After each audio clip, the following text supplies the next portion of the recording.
Daga jihar Doso sai misa a jihar da Magaram a karkarar Dingas inda magabatan kasar nan suka aika wani sabon grup na wutar lantarki domin wadatar da al'ummar wannan yankin bayan sun fuskanci matsala ta ruwa da wuta kusan wata guda. Idan kuna tuni abokan aikinmu na RTN Zandar su suka hada wani rahoto akan wannan matsala. Daga shin wannan rahoton magabatan kasar nan suka ɗauki matakan gaugawa ga dai ƙarin bayani da Kasim Mutare da Abdurrahman Ma'azu. In kuna tune yau da tsawon sati biyu cikin ikon Allah ma'aikatan gidan rediyo na jihar da Magaram wato a ƙarƙashin inuwar kamfanin RTN sun shirya wani rahoto wanda ya shafi matsalar ruwan sha da kuma wutar lantarki a karkarar Dingas. Haka kuma a kewayen wato wannan babban birnin Dingas.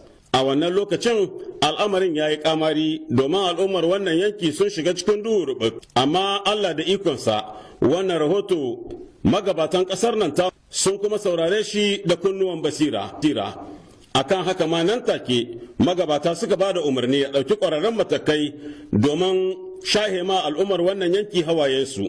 Kuma tubarkalla kai gayya ta yi gayya domin magabatan kasar nan sun aiko sabon makeken group mai kuma karhin wutar lantarki kamar kazaya 500 wanda yanzu haka aka saka ya soma aiki gadan-gadan a cikin wannan yanki na Dingas abin da ya faranta ran al'umma gabaki. Aka ɗauki matakin gaugawa haka kai tsaye mu taɓa tsammani ba, mu gaskiya gwamnati ta mana abin da ba mu taɓa gani ba a idan mu kuma ba mu taɓa tsammani ba, sai mu ce Allah Ubangiji ya saka mata da alkhairi.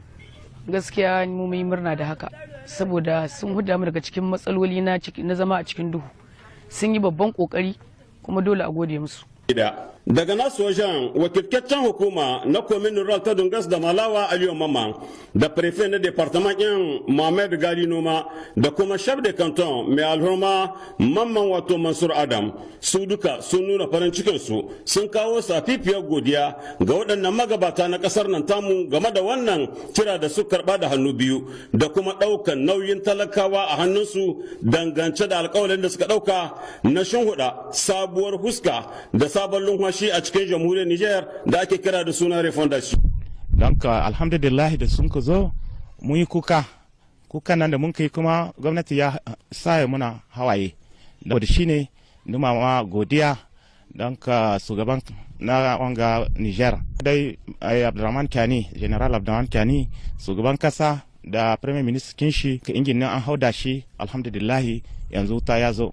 Ina ganin duk duniya ta sani kuma ta ji labarin da Dingas ta shiga cikin matsalar wuta da ta kawo ma har da matsalar ruwa, amma da muka kai kukanmu ga magabatanmu cikin gaugawa don kila ma ina son in ce wannan motar da aka kawo muna motar ne wanda lokacin da wannan ta'arin ya samu babu shi ma a Zandar hanya mai kuma babu shi, amma da muka kai kukanmu cikin lokaci kaɗan magabatan ƙasanmu suka kawo muna motar wanda yau ya ma tsohon motar wancan da a gare mu dabar wanga sabo aka kawo shi kuma ya wancan ina ganin da kaveya wajen 50. Kuma muna godiya ga shugaban ƙasa Abdurrahman Tiani, Firaminista Alamin Jan,